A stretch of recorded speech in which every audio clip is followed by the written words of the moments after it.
Some people will use a symbolism of the relationship of God to the universe, wherein God is, say, brilliant light, only somehow veiled, hiding underneath all these forms that you see as you look around you. So far, so good. But the truth is funnier than that. It is that you are looking right at the brilliant light now,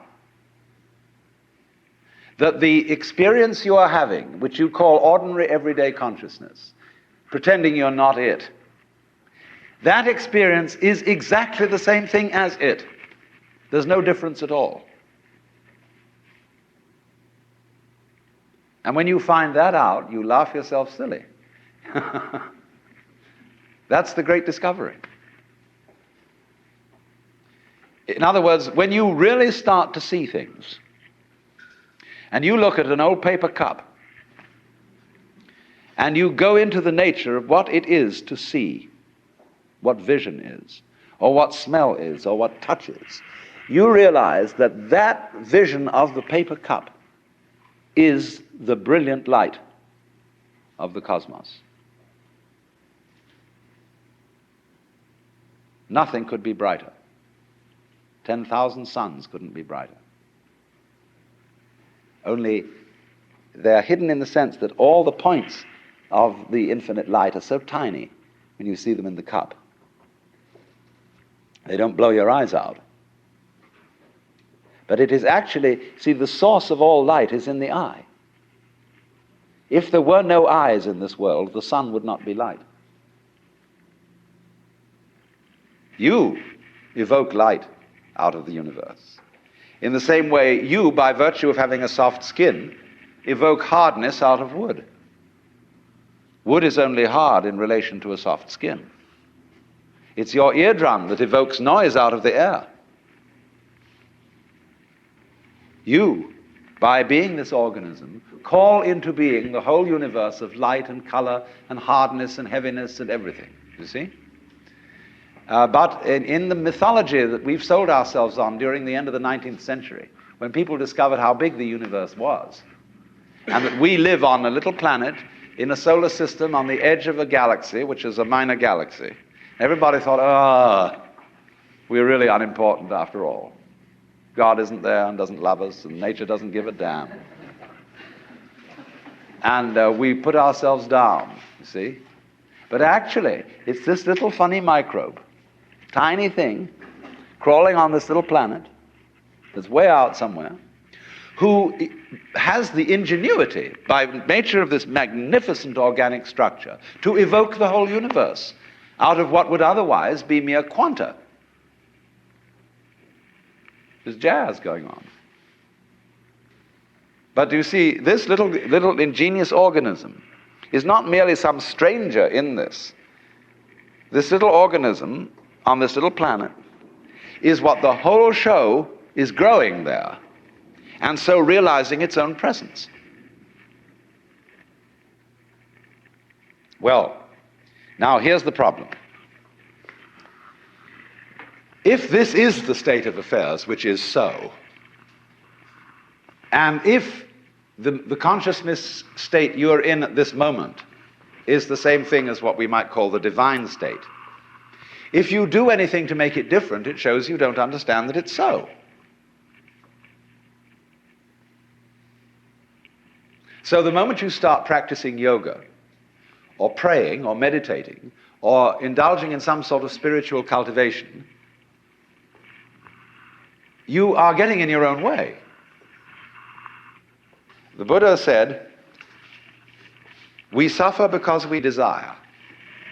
If you can give up desire, you won't suffer.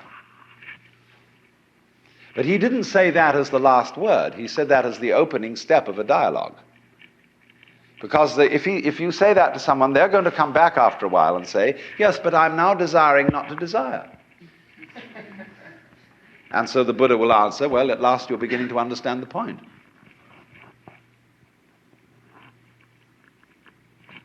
Because you can't give up desire. Why would you try to do that? It's already desire. So in the same way, you say, you ought to be unselfish. or to give up your ego. Let go, relax. Why do you want to do that? Just because it's another way of beating the game, isn't it? The moment you see you hypothesize that you are different from the universe, you want to get one up on it. But if you try to get one up on the universe, and you're in competition with it, it means you don't understand you are it. You think there's a real difference between self and other. But self, what you call yourself and what you call other, are mutually necessary to each other, like back and front. They're really one. But just as a magnet polarizes itself in north and south, but it's all one magnet, so experience polarizes itself as self and other, but it's all one. So if you try to make the North Pole get the mastery of it, or the South Pole get the mastery of the North Pole, you show you don't know what's going on. A guru or teacher who wants to get this across to somebody, because he knows it himself, and when you know it, you like others to see it too. So what he does is he gets you into being ridiculous harder and more assiduously than usual. In other words, if you are in a contest with the universe, he's going to stir up that contest until it becomes ridiculous. And so he sets you such tasks as saying, now of course, in order to be a true person, you must give up yourself. Be unselfish. So the Lord steps down out of heaven and says, the first and great commandment is, thou shalt love the Lord thy God. You must love me. Well, that's a double bind. You can't love on purpose. You can't be sincere purposely. It's like trying not to think of a green elephant while taking medicine.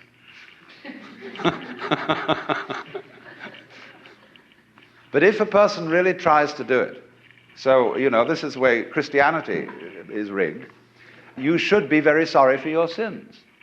And though everybody knows they're not, but they think they ought to be, and so they go around trying to be penitent or trying to be humble.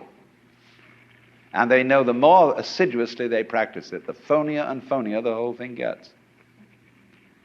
And so in this way, it's what it's called the technique of reductio ad absurdum. If you think you have a problem, you see, and that you're an ego and that you're in difficulty, the answer that the Zen master makes to you is, show me your ego. I want to see this thing that has a problem. When Bodhidharma, the legendary founder of Zen, came to China, a disciple came to him and said, I have no peace of mind. Please pacify my mind. And Bodhidharma said, bring out your mind here before me and I'll pacify it.